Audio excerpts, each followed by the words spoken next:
একটি train 250 metre ও 222 metre দীর্ঘ একটি সেতুকে যথাক্রমে 25 সেকেন্ড ও 17 সেকেন্ডে অতিক্রম করেছে। তাহলে ট্রেনটির দৈর্ঘ্য ও গতিবেগ নির্ণয় করো। মানে এখানে বলে দিয়েছে একটা সেতু যার দৈর্ঘ্য হচ্ছে 210 মিটার, আর দ্বিতীয় সেতুটা যার দৈর্ঘ্য হচ্ছে 222 মিটার দীর্ঘ, যথাক্রমে 25 সেকেন্ডে, মানে 210 মিটার সেতুটাকে 25 সেকেন্ডে এবং 222 মিটার ট্রেনটাকে 17 সেকেন্ডে অতিক্রম করেছে। তাহলে ট্রেনটির দৈর্ঘ্য ও গতিবেগ নির্ণয় করো। এখানে একটা জিনিস মনে রাখতে হবে, ট্রেন যখন কোনো সেতুকে অতিক্রম করে শুধু সেতুর দৈর্ঘ্যটাকে অতিক্রম করে না, ট্রেনের দৈর্ঘ্যটাকে অতিক্রম করে। অর্থাৎ এক্সাম্পল হিসাবে দেখে নেওয়া যেতে পারে, ধরো এটা ট্রেন এবং এটা সেতুর দৈর্ঘ্য। তাহলে ট্রেনটা যখন যাচ্ছে, তাহলে অতিক্রম করার অর্থ ট্রেনটা যখন সামনের দিকটা ঢুকছে তখন সেতুটার মধ্যে ঢুকে যাচ্ছে, এবং অতিক্রম করে কথাটা যখনই হবে তখন অর্থাৎ ট্রেনটা কমপ্লিট ওই ব্রিজটাকে যখন পার করবে তখন ওটা হচ্ছে অতিক্রম করা বলে। তাহলে এখানে মনে রাখতে হবে এই ব্রিজটাকে অতিক্রম করেছে 25 সেকেন্ডের কথার অর্থ এই ব্রিজটার দূরত্ব আর ট্রেনটার দূরত্ব, মোট দূরত্বটাকে 25 সেকেন্ডে অতিক্রম করেছে।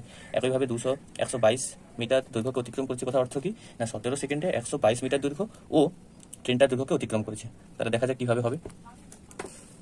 তাহলে লিখতে হবে যে ট্রেনটি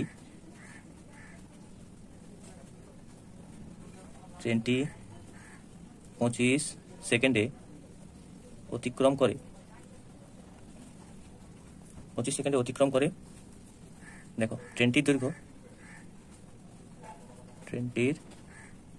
দৈর্ঘ্য প্লাস 210 মিটার সেতু, অর্থাৎ 25 সেকেন্ডে অতিক্রম করেছে ট্রেনটার দৈর্ঘ্য, নিজের দৈর্ঘ্যটাকে অতিক্রম করেছে আর এবং অতিক্রম করেছে ওই তার সেতুটাকেও।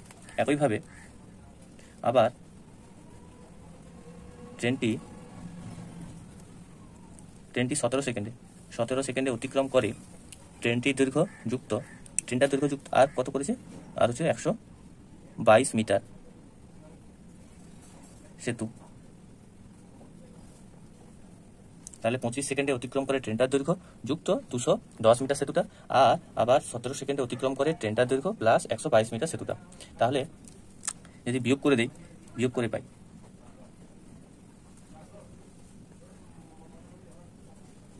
বিয়োগ করলে কি হবে দেখো তো, সেকেন্ড থেকে সেকেন্ড বিয়োগ করলে কত হয়, 25 থেকে 17 বাদ দিলে কি পাচ্ছি না 8 হচ্ছে তো, হ্যাঁ 8 সেকেন্ডে ট্রেনটি অতিক্রম করে দেখো তো এখানে ট্রেনের দৈর্ঘ্য প্লাস 210 বিযুক্ত ট্রেনের দৈর্ঘ্য প্লাস 122, তাহলে ট্রেনের দৈর্ঘ্য ক্যান্সেল হয়ে যাবে। তাহলে 210 থেকে 222 বাদ দিলে কত হচ্ছে, 210 থেকে 122 বাদ দিলে কত হচ্ছে, 0 থেকে তো যাবে না, এক ধার নিলাম, তাহলে হচ্ছে 10 থেকে 2 গেলে 8, 1 দিলাম 3, 11 থেকে 3 গেলে হচ্ছে 8, দিলাম মানে 88। তাহলে 8 সেকেন্ডে ট্রেনটি অতিক্রম করে 88 মিটার।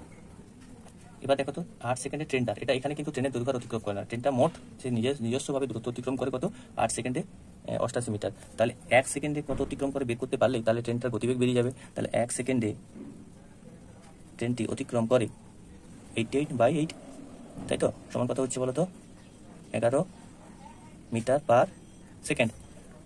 ঠিক আছে, মানে হচ্ছে ট্রেনটা 11 মিটার অতিক্রম করে। তাহলে অতএব ট্রেনের গতিবেগ হবে 11 মিটার পার সেকেন্ড। এবার ট্রেনটার গতিবেগ বের করতে বলেছিল, দেখো গতিবেগটা পেরিয়ে গেছে, এবার আমাকে বের করতে হবে ট্রেনটার দৈর্ঘ্য কত।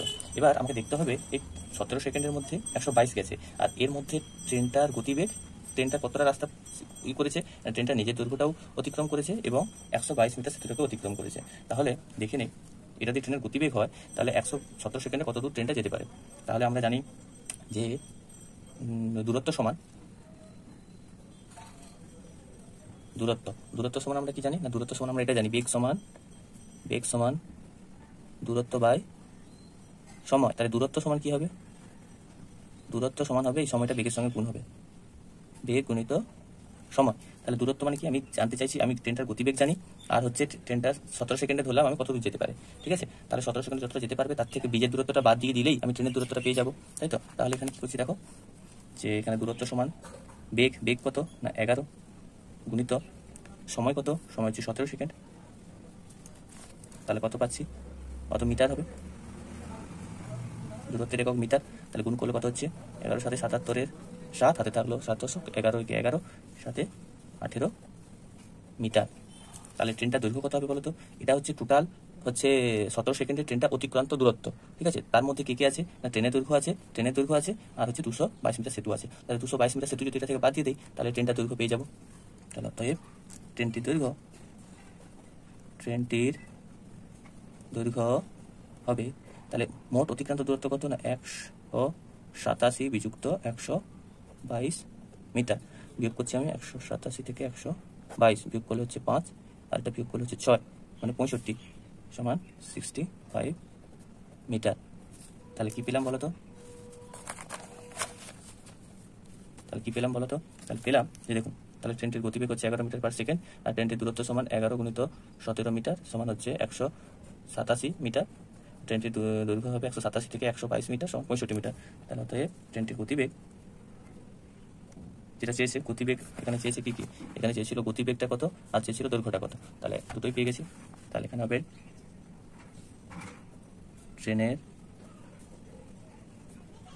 গতিবেগ সমান 11 মিটার পার সেকেন্ড, আর ট্রেনের দৈর্ঘ্য সমান কত পেয়েছি, 65 মিটার।